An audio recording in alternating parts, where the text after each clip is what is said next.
Ces prélèvements de 0,5% sur la valeur en douane des marchandises importées des pays tiers instaurés s'appliquent uniquement aux importations destinées à la consommation dans les pays membres de l'AES.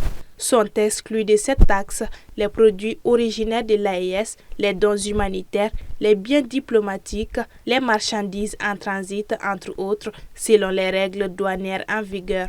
Les recettes générées par cette taxe seront allouées à des projets clés visant à renforcer l'intégration économique et sociale de la région. Toutefois, elles risquent d'entraîner une hausse des prix des produits importés, affectant ainsi le pouvoir d'achat des consommateurs. Chaque augmentation, même que ce soit 0,5 francs, ça peut amener une augmentation sur les produits importés. On ne peut pas citer tous les sucres, les laits, l'huile, tout ce qu'on appelle le produit de première nécessité.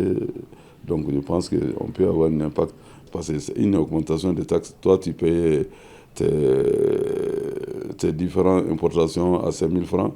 Mais même si on ajoute 5 010 francs, donc ça peut impacter. Le ministre de l'Économie et des Finances avait rassuré la population que cette taxe n'impacte pas du tout les coûts des denrées importées pour les usagers maliens. Selon le président du SYNADECOM, à chaque pareille situation, l'État alloue une subvention au niveau de la douane afin que cela ne joue pas sur les prix des produits importés au niveau local. Il risque d'être augmenté s'il n'y a pas de subvention. Parce que s'il y a augmentation des taxes, obligatoirement, il peut y avoir augmentation des prix. Il faut sensibiliser la population même, les opérateurs économiques, les importateurs, même les commerçants d'État, parce que c'est sûr, même ceux qui ne importent pas, s'il y a des augmentations par les importateurs, ils vont dire que pourquoi ces augmentations-là. Il faut les expliquer qu'il y a une nouvelle taxation, c'est ce qui fait que ces produits-là ont augmenté. Donc si tout le monde ensemble, si tout le monde arrive à comprendre ensemble, moi je pense qu'il n'y aura pas de problème.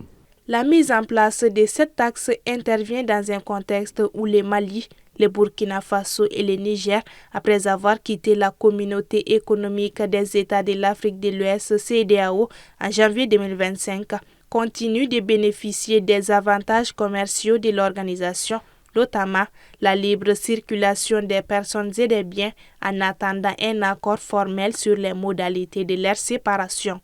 De même, les pays de l'AES ont décidé de préserver certains mécanismes d'intégration régionale, notamment en permettant aux citoyens de la communauté d'entrer librement sur leur territoire.